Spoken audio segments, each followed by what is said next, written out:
Hola, hoy nos embarcamos en una exploración realmente fascinante del Nuevo Testamento. Vamos a centrarnos en algo que ocupa casi un 35% de sus páginas, las epístolas, o sea, las cartas. Exacto. Es un montón, ¿no? Si lo piensas, 21 de los 27 libros son cartas. Tal cual. Y eso, no es un detalle menor, algo nos dice.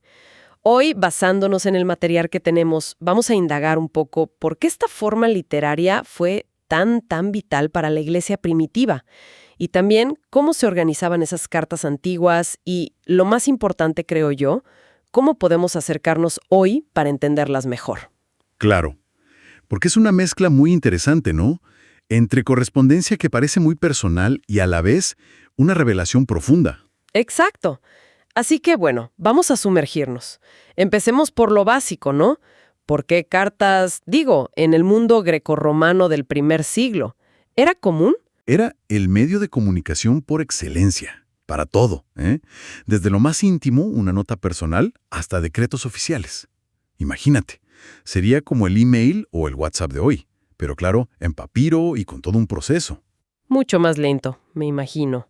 Definitivamente. Y para los primeros cristianos, este formato resultó, bueno, ideal, por varias razones. Fíjate. A ver, Primero, era la forma en que los apóstoles, piensa en Pablo por ejemplo, podían mantener un lazo vital con las comunidades que habían fundado. Estando a kilómetros de distancia, usaban la carta para instruir, para animar, a veces para corregir. era como una mentoría a distancia entonces. Exacto.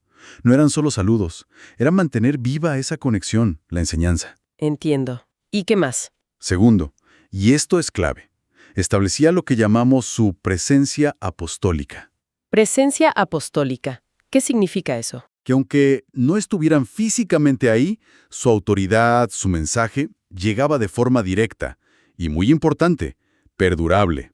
Quedaba por escrito. Podían enfrentar una crisis o reforzar la fe casi como si estuvieran presentes. Ah, claro. Tiene sentido. Y había una tercera razón. Sí, la flexibilidad del formato. Era genial porque permitía mezclar teología súper profunda con consejos pastorales muy prácticos, del día a día, y hasta saludos personales, muy afectuosos. Todo en el mismo texto. Se adaptaba perfecto a las necesidades concretas de cada iglesia. Hablando de formatos, alguna vez leí sobre un debate, creo que lo empezó un académico alemán, Adolf Deismann, que diferenciaba entre carta y epístola.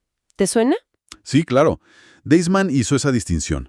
Usaba brief para la carta más privada, espontánea, no tan literaria, y ponía a Filemón como ejemplo, y epístel para la más formal, pública, casi un tratado, como Romanos. Y esa distinción se sigue usando.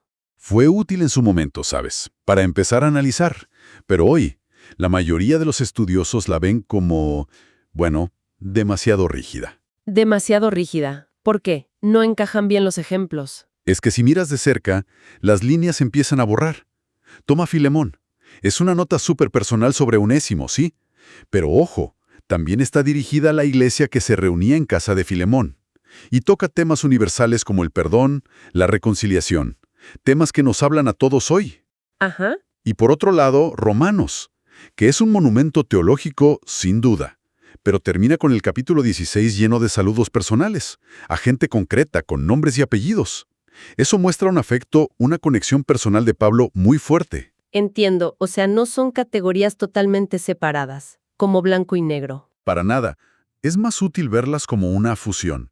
Son cartas auténticas, sí, nacidas de situaciones reales, dirigidas a gente real, pero al mismo tiempo, al ser inspiradas por el Espíritu y reconocidas como escritura, tienen una autoridad y una relevancia universal.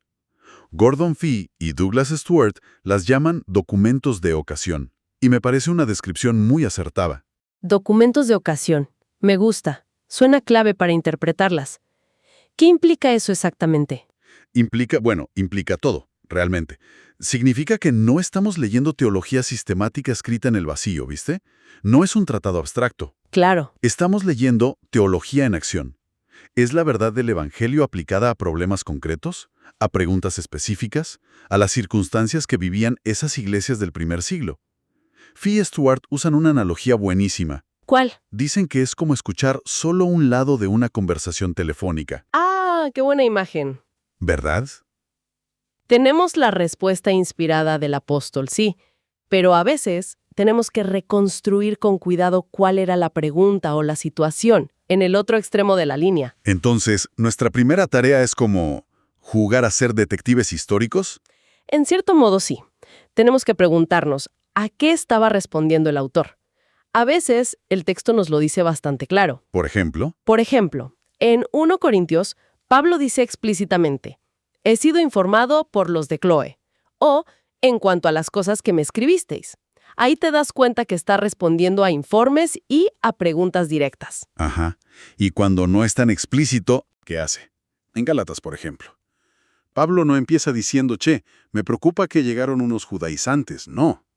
Pero toda la carta es una defensa apasionada, casi vehemente, del Evangelio de la Gracia frente a esos que querían añadirle requisitos de la ley, como la circuncisión. El tono urgente, la argumentación, todo te revela la situación. Entiendo. Y debajo de todas estas situaciones particulares, ¿hay como un hilo conductor, un fundamento común? Absolutamente. El fundamento siempre es el querigma. El querigma. ¿Qué es exactamente? Es el núcleo del mensaje cristiano, la proclamación central, que Cristo murió por nuestros pecados, que fue sepultado y que resucitó al tercer día, conforme a las Escrituras.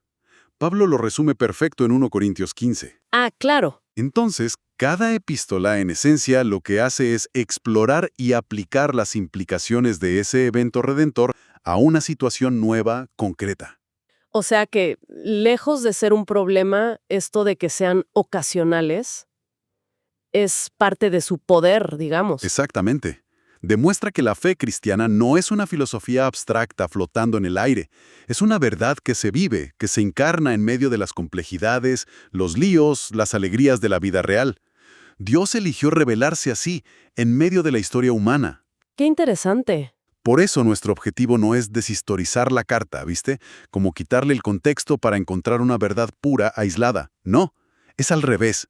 Hay que sumergirse en esa situación original para entender cómo el principio divino se aplicó ahí. Eso nos va a dar la clave para aplicarlo con fidelidad hoy. Fascinante. Y mencionabas antes que estas cartas seguían una estructura bastante reconocible en su época. ¿Cómo era esa arquitectura? ¿Era solo una convención o tenía algún propósito más? Tenía un propósito claro, sin duda. Era parte de la comunicación efectiva de la época. Las cartas grecorromanas seguían un formato bastante estándar, y los autores bíblicos lo adoptaron, pero lo llenaron de contenido teológico. Lo transformaron. ¿Cómo? ¿Qué partes tenía? Podemos ver, a grandes rasgos, 4 partes principales. Primero, la apertura. Ahí se identifica a quién escribe, a quién le escribe y se da un saludo. Pero fíjate cómo lo hacen los apóstoles. A ver. El remitente no es solo Pablo, es Pablo, apóstol de Jesucristo por voluntad de Dios. La autoridad no viene de él mismo, viene de Dios. Ya marca un tono. Claro. Muchas veces describe a los lectores en términos de su identidad en Cristo. A los santos y fieles hermanos en Cristo que están en Colosas, por ejemplo. Esto ya introduce temas clave. Ajá. ¿Y el saludo? Acá está una de las adaptaciones más brillantes. El saludo griego común era chairein, que significa saludos o alégrense. Los apóstolos lo cambian consistentemente por charis kai irene. Gracia y paz. Exacto. Gracia y paz. Es el Evangelio en 2 palabras. La charis, el favor inmerecido de Dios en Cristo, y la irene, la paz, la reconciliación, el bienestar completo que viene de esa gracia. Y la fuente siempre es Dios nuestro Padre y del Señor Jesucristo. Es un saludo cargado de teología. Impresionante. La verdad que sí. Increíble cómo transformaron algo tan cotidiano. ¿Qué venía después de la apertura? Segundo, la acción de gracias. Generalmente Pablo incluye una sección donde da gracias a Dios por los destinatarios. Pero ojo, no es mera cortesía formal. No.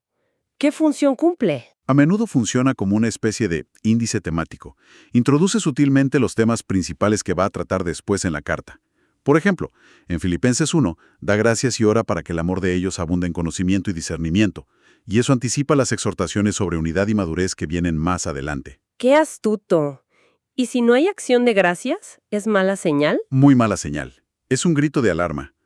En Gálatas Pablo está tan preocupado, tan alarmado por ese evangelio diferente que se estaba metiendo, que omite por completo la acción de gracias. Salta directamente a la reprensión. Estoy maravillado de que tan pronto os hayáis alejado. ¡Wow! La ausencia de la acción de gracias es un recurso retórico potentísimo. Subraya la gravedad de la crisis que está enfrentando. Entendido. Clarísimo.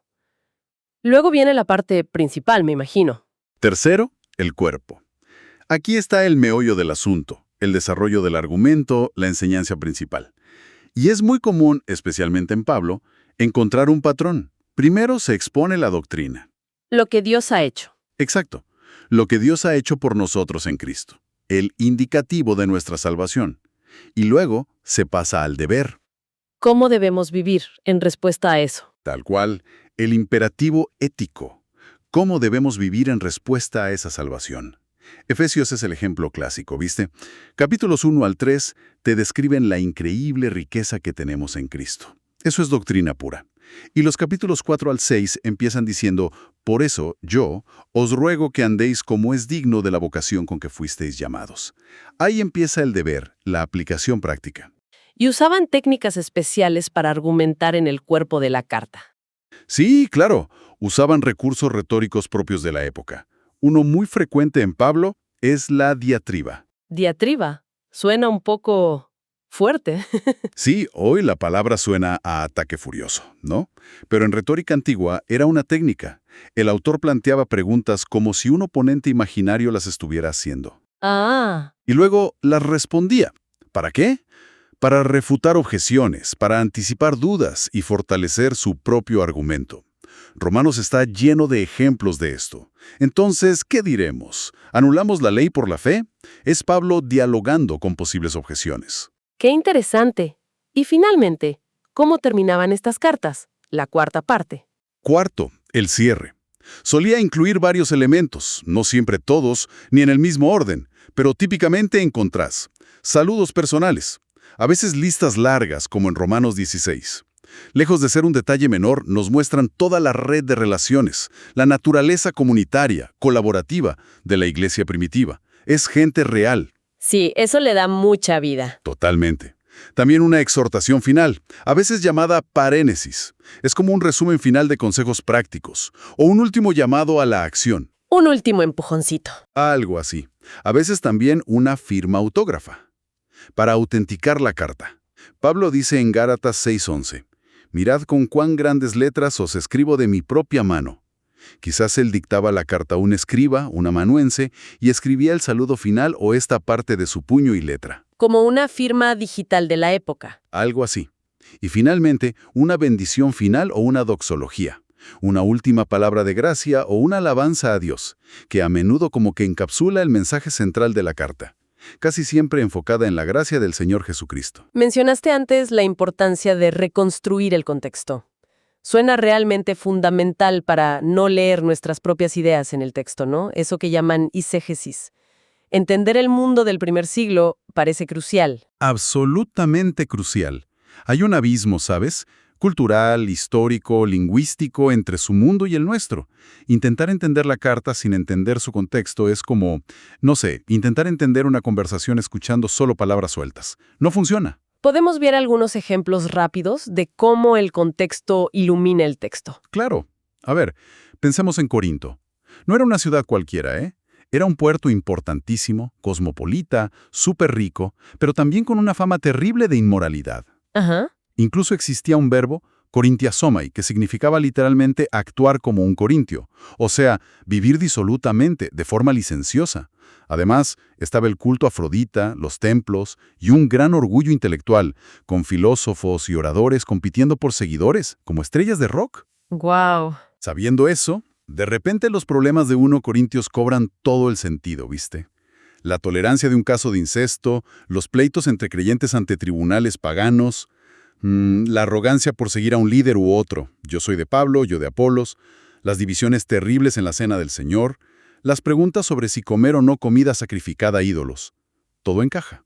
Claro, la carta es una respuesta directa a esa cultura específica. Exacto. Y Pablo no le responde con una filosofía más elevada o más inteligente. Le responde con la locura de la cruz. Un mensaje totalmente contracultural para ellos. ¿Y Galacia? ¿Cuál era el contexto ahí? Galacia. El problema central eran los judaizantes, maestros probablemente judeocristianos que llegaban después de que Pablo había fundado las iglesias y decían algo como, sí, creer en Jesús está bien, pero para ser realmente parte del pueblo de Dios, los gentiles también necesitan circuncidarse y guardar la ley de Moisés. O sea, le añadían cosas a la fe en Jesús. Exactamente. Y eso atacaba el corazón mismo del Evangelio. La pregunta era, ¿es la obra de Cristo suficiente para la salvación o necesitamos añadir nuestros propios méritos, nuestras obras bajo la ley? Entiendo la gravedad. Por eso Pablo defiende con tanta pasión, casi con enojo, su autoridad apostólica, que estos tipos cuestionaban, y la doctrina de la justificación solo por la fe, sin las obras de la ley. La intensidad de Gálatas, ese tono casi combativo, se entiende perfectamente en este contexto de crisis doctrinal gravísima. Corta y personal como Filemón. Es vital entender ese contexto. La esclavitud en el Imperio Romano era una realidad social y económica omnipresente. Ojo, muy diferente de la esclavitud basada en raza que hubo siglos después en otros lugares. ¿En qué sentido diferente? Podías caer en esclavitud por deudas, por ser prisionero de guerra o simplemente por nacer de madre esclava. Los esclavos eran considerados legalmente propiedad, tenían muy pocos derechos. Y un esclavo fugitivo, como Onésimo en la carta a Filemón, se enfrentaba a castigos terribles si era capturado. Podían marcarlo, mutilarlo, incluso crucificarlo. ¡Qué brutalidad! Totalmente. Sabiendo esto, la carta a Filemón se vuelve revolucionaria. Pablo no llama a una abolición política de la esclavitud, algo impensable y peligrosísimo en ese momento, pero hace algo mucho más profundo a nivel personal y comunitario. ¿Qué hace? Le pide a Filemón, el amo cristiano, que reciba de vuelta a Onésimo, ahora también cristiano, no ya como esclavo, sino como más que esclavo, como hermano amado. ¡Wow! Cambia toda la relación. Exacto. La identidad compartida en Cristo transforma la relación desde adentro. Desafía las categorías sociales del imperio, no por decreto, sino por el poder del Evangelio que crea una nueva familia. La familia de Dios. Es radical. Estas contextualizaciones son súper iluminadoras, la verdad. Y para orientarnos un poco en este conjunto de 21 libros, hay formas útiles de clasificarlos, como para tener un mapa general. Sí, claro. Las clasificaciones siempre ayudan a organizar el panorama. Hay dos formas principales de hacerlo. Una es por autoría y si son generales o específicas. Ahí tenemos las 13 cartas tradicionalmente atribuidas a Pablo que van de Romanos a Filemón. Son como la columna vertebral de gran parte de la teología cristiana, ¿no? Justificación, santificación, la iglesia, el futuro. Sí, son fundamentales. Luego está Hebreos, que es anónima, no sabemos quién la escribió, pero es brillante. Un estilo muy pulido. Es como un puente crucial entre el Antiguo y el Nuevo Testamento, mostrando la supremacía de Cristo sobre todo lo anterior. ¿Y las otras? Y finalmente las 7 epístolas generales o católicas. Son Santiago, Primera y Segunda de Pedro, Primera, Segunda y Tercera de Juan y Judas.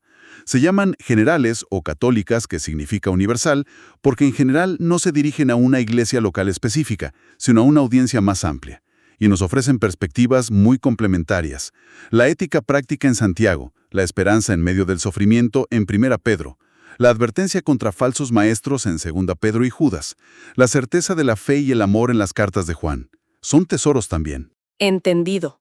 Y dentro de las de Pablo, que son tantas, ¿hay otra clasificación más específica? Sí, y es muy útil porque las agrupa por la etapa de su ministerio y su contenido principal. Se suele hablar de 4 grupos. Primeras, con foco en la escatología, o sea, las últimas cosas.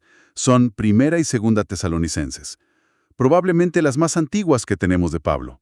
Ponen mucho énfasis en la esperanza de la segunda venida de Cristo, la parusía, para animar a una iglesia que estaba sufriendo persecución. Ok, las más antiguas. Luego vienen las grandes, con foco en la soteriología, la doctrina de la salvación. Son Gálatas, Primera y Segunda Corintios y Romanos, escritas durante su tercer viaje misionero. Acá encontramos la exposición más profunda de la doctrina de la salvación, especialmente la justificación por la fe frente al legalismo, y cómo la gracia transforma la vida práctica en medio de problemas muy reales. Son la cima teológica de Pablo, podríamos decir.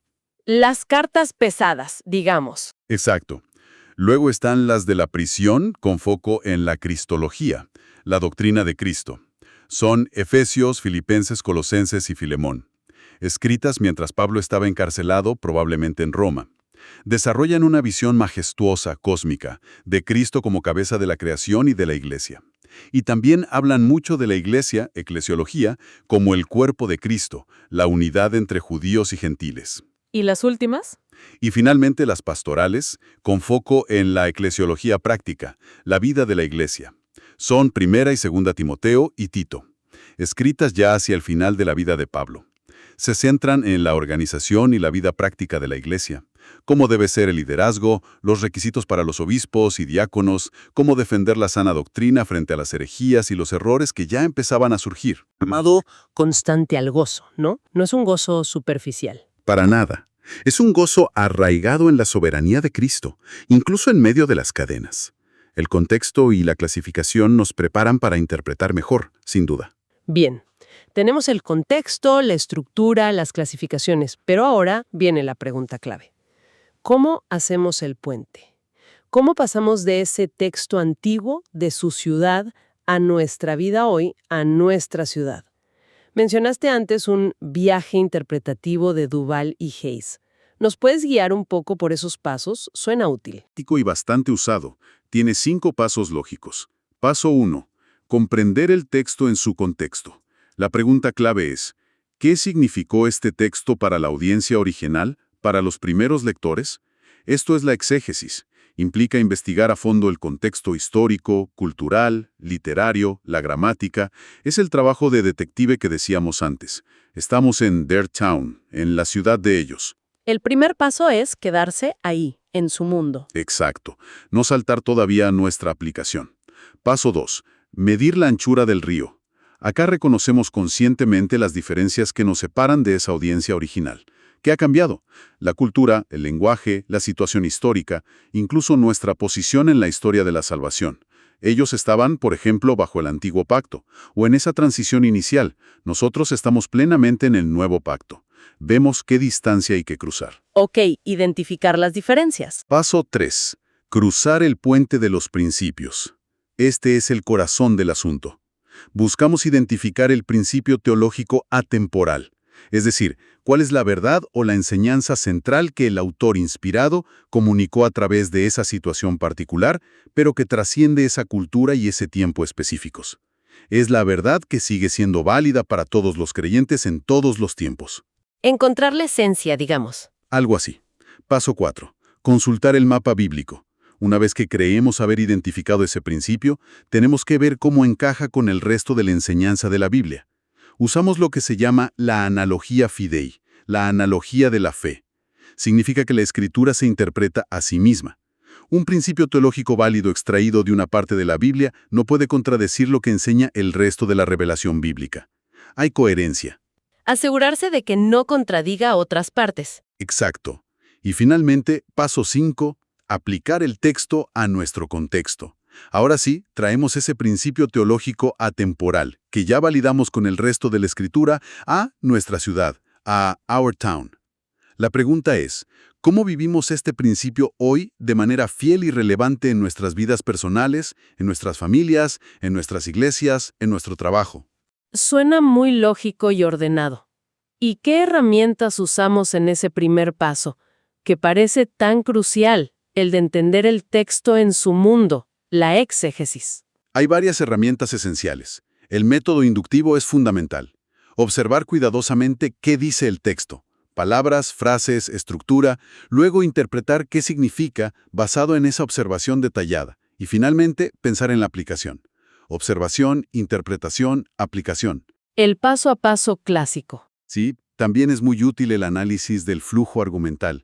Intentar seguir la lógica del autor, cómo conecta sus ideas. Prestar mucha atención a las conjunciones. ¿Por qué? Por tanto, así que, ¿para qué? Esas palabritas te muestran la estructura del pensamiento. Es clave para entender pasajes densos como los de Romanos o Efesios. Desarmar el argumento, digamos. Exacto. Y por supuesto el estudio de palabras, pero con cuidado. ¿Cuidado con qué? Mencionaste algo antes. Cuidado con algunas falacias comunes que podemos cometer. El significado de una palabra lo determina cómo la usa el autor en ese contexto específico. Eso se llama el usus loquendi, el uso del hablante. No lo que significaba la raíz hace siglos. Exacto. Esa es la falacia de la raíz etimológica. Tampoco significa que una palabra tenga todos los significados posibles que encuentras en un diccionario al mismo tiempo. Esa es la falacia de sobrecarga semántica. Los diccionarios y léxicos te dan el rango de posibilidades, sí, son herramientas valiosas, pero el contexto es el rey. Él decide qué significado es el relevante ahí. Entendido. El contexto manda. Y si ponemos a prueba este método con algún pasaje, ¿qué tal Gálatas 2, ese enfrentamiento entre Pablo y Pedro en Antioquía que mencionaste? Perfecto, un caso de estudio excelente. Caso 1, Gálatas 2, 11 a 21. Paso 1, su contexto. La situación es tensa. Pedro, que antes comía tranquilamente con los cristianos gentiles en Antioquía, de repente, por miedo a la presión de unos tipos que venían de Jerusalén, probablemente judaizantes, se aparta y deja de comer con ellos. Y otros judio-cristianos, incluso Bernabé, siguen su ejemplo. Pablo lo ve y lo confronta públicamente porque esa acción hipócrita estaba negando en la práctica la verdad del Evangelio de la Gracia. Estaba creando dos clases de cristianos. Clarísimo el contexto. Paso 2. El río, las diferencias. Bueno, las leyes dietéticas judías específicas ya no nos aplican directamente. Las tensiones sociales entre judíos y gentiles en esa primera generación eran únicas. La autoridad apostólica para confrontarse cara a cara sí también es particular de ese momento. Ok, ¿hay diferencias claras? Paso 3. El puente del principio. ¿Cuál es la verdad atemporal acá? Que la justificación, nuestra aceptación por Dios, es solo por fe en Cristo, no por guardar la ley. Y esta verdad fundamental debe gobernar toda la práctica de la Iglesia. No puede haber muros ni divisiones basadas en etnia, cultura o cumplimiento de ritos externos. El Evangelio derriba esas barreras y nos une en Cristo. Un principio súper central. Totalmente. Paso 4. Mapa bíblico. Este principio es el corazón de Romanos capítulos 3 a 4, de Efesios 2, donde habla de derribar la pared intermedia de separación, y concuerda perfectamente con la decisión del Concilio de Jerusalén en Hechos 15, que dijo que no había que imponer la ley mosaica a los gentiles. Coherente con el resto. Paso 5. Nuestra aplicación. ¿Cómo aplicamos esto hoy? Bueno, este principio nos llama a confrontar, con amor pero con firmeza, cualquier forma de segregación, discriminación o creación de grupos de primera y segunda clase dentro de la Iglesia, ya sea por raza, por estatus económico, por nivel educativo, por trasfondo cultural, por lo que sea. Si nuestra práctica niega la gracia común que todos hemos recibido en Cristo por igual, estamos traicionando el Evangelio, como Pedro en Antioquía. La creencia correcta, la ortodoxia, debe llevarnos sí o sí a la práctica correcta, la ortopraxis. ¿Qué aplicación tan relevante y desafiante para hoy? Clarísimo. ¿Y cómo aplicaremos este mismo proceso a Filemón, esa carta tan breve? Dali.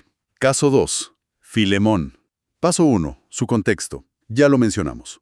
Onésimo, esclavo de Filemón, que era un cristiano pudiente de Colosas, se escapa. De alguna manera se encuentra con Pablo en prisión, se convierte al cristianismo, y Pablo, en lugar de esconderlo, lo envía de vuelta a su amo, Filemón, con esta carta personal. Legalmente, Filemón tenía todo el derecho de castigarlo muy severamente. Un contexto social muy diferente al nuestro. Paso 2. El río. La diferencia obvia y enorme es la institución de la esclavitud antigua, con sus leyes, sus costumbres, su estructura social, que ya no existe de la misma manera. Ok. Paso 3. El puente del principio. ¿Cuál es el principio que trasciende? Que el Evangelio crea una nueva identidad en Cristo, hermano amado, que es más fundamental y debe redefinir todas las demás identidades y relaciones sociales, incluso las de poder como amo-esclavo. La reconciliación vertical con Dios que Onésimo y Filemón experimentaron exige una reconciliación horizontal basada en el perdón, el amor y en ver al otro como Cristo lo ve. Pablo le dice a Filemón, recíbele como me recibirías a mí mismo. Es potentísimo. Pone la relación en otro nivel. Totalmente. Paso 4. Mapa bíblico. Este principio encaja perfecto con lo que Pablo dice en Gálatas 3:28. Ya no hay judío ni griego, no hay esclavo ni libre, no hay varón ni mujer, porque todos vosotros sois uno en Cristo Jesús. También con Colosenses 4:1, donde les dice a los amos que traten a sus siervos con justicia y rectitud, y con todo el tema de la reconciliación que desarrolla en 2 Corintios 5. Cierra por todos lados. Paso 5. Nuestra aplicación. Aunque no tenemos esclavitud legal hoy, al menos no de esa forma, el principio se aplica a cualquier relación donde haya desequilibrios de poder o donde las categorías sociales puedan crear barreras. Piensa en relaciones laborales, empleador-empleado, en la iglesia, líder-miembro, en la familia, en la sociedad. Este principio nos llama a usar cualquier posición de influencia o autoridad que tengamos, no para dominar, oprimir o explotar, sino para buscar la restauración, la reconciliación, el bien del otro, para elevarlo, reflejando la inmensa gracia que nosotros mismos hemos recibido en Cristo. Es aplicar el Evangelio a las estructuras sociales desde adentro. Es potente ver cómo estos principios, nacidos de situaciones tan antiguas, realmente trascienden el tiempo y nos hablan hoy. Entonces, ya para ir cerrando, si tuvieras que resumir, ¿cuál dirías que es la relevancia fundamental, la importancia duradera de estas cartas para nosotros hoy? Qué buena pregunta. Yo destacaría dos cosas cruciales, que me parece que resumen mucho de lo que hablamos. Primero, la conexión inseparable entre doctrina, doxología y vida. Es decir, el propósito de estudiar las epístolas no es solo acumular información teológica en la cabeza, no es un ejercicio puramente intelectual. El objetivo final es ser transformados por esa verdad para vivir para la gloria de Dios, eso es la doxología, y para amar mejor a nuestro prójimo, eso es la vida. No es saber por saber. Para nada. La teología que encontramos en las epístolas nunca es abstracta o teórica, siempre apunta a la práctica. La justificación por la fe en Romanos desemboca en un llamado a presentarnos como sacrificio vivo, santo, agradable a Dios, Romanos 12:1. La cristología tan profunda de Filipenses 2 nos lleva a tener la misma actitud humilde de Cristo en nuestras relaciones, Filipenses 2:5. La visión maravillosa de la Iglesia en Efesios nos impulsa a esforzarnos por guardar la unidad del Espíritu en el vínculo de la paz, Efesios 4:3. La doctrina lleva al deber, como decías. Exacto. Una buena hermenéutica, una buena interpretación, tiene que llevarnos necesariamente a una buena ética y a una adoración más profunda y genuina. Si nuestro estudio de las Escrituras, de estas cartas, no nos transforma en personas más amorosas, más santas, más unidas, más compasivas, bueno, algo hemos hecho mal en el proceso, hemos fallado en el propósito principal. Entendido. ¿Y el segundo punto? El segundo punto es el papel indispensable del Espíritu Santo. Por más importantes que sean todas las herramientas que mencionamos, el contexto histórico, la gramática, la estructura, los métodos de interpretación como el de Duval y Hayes, ninguna técnica humana es suficiente por sí sola para entender la palabra de Dios. Necesitamos ayuda divina, digamos. Totalmente. La verdadera comprensión de la Escritura es en última instancia una obra del mismo Espíritu Santo que la inspiró. Lo dice 2 Pedro 1:21. Él es quien debe iluminar nuestra mente y nuestro corazón para que podamos captar el significado real y aplicarlo a nuestra vida. Jesús mismo prometió que el Espíritu nos guiaría a toda la verdad, Juan 16:13. Y Pablo dice en 1 Corintios 2 que las cosas de Dios solo se disciernen espiritualmente. Entonces, no es solo estudio académico. ¿No? Por eso, todo nuestro esfuerzo de estudio, todo el uso de estas herramientas debe ir siempre acompañado de oración, de humildad, de una profunda dependencia del Espíritu Santo, pidiéndole que nos abra el entendimiento, que nos muestre la verdad, que nos dé sabiduría para aplicarla. Solo así podremos ser, como dice Pablo a Timoteo, obreros aprobados, que usan bien la palabra de verdad. 2 Timoteo 2:15. Queda clarísimo. Estas cartas antiguas, nacidas de situaciones muy específicas, tienen una riqueza y una relevancia enormes para nosotros hoy. Y es esencial entender su contexto, su forma, y acercarnos a ellas con un método cuidadoso, sí, pero sobre todo con un corazón humilde y dependiente del Espíritu. Y quizá como una reflexión final para que quede resonando, ¿no? Si los apóstoles, guiados por ese mismo espíritu, supieron aplicar los principios eternos del Evangelio a los dilemas culturales y éticos tan complejos de su tiempo, como vimos con la relación amo-esclavo o las divisiones sociales entre judíos y gentiles, Sí. ¿cómo nos equipan esas mismas cartas, esos mismos principios, para discernir nosotros hoy la interacción entre el Evangelio y los desafíos igualmente complejos de nuestro mundo? Pensemos en la tecnología, la bioética, la justicia social, la política. ¿Cómo interactúa el Evangelio con todo eso hoy? ¿Cómo podemos ser fieles a la verdad bíblica sin caer en la trampa de simplemente imponer el pasado al presente de forma anacrónica, ni tampoco en la trampa contraria de diluir la verdad para acomodarla a nuestra cultura actual? Es el gran desafío hermenéutico, ¿no? Sin duda, una pregunta fundamental y muy actual. Nos deja mucho en qué pensar. Muchísimas gracias por guiarnos en esta exploración tan profunda y tan clara. Ha sido realmente iluminador. Un placer como siempre. Y a quienes nos acompañaron, gracias por estar ahí. Hasta la próxima.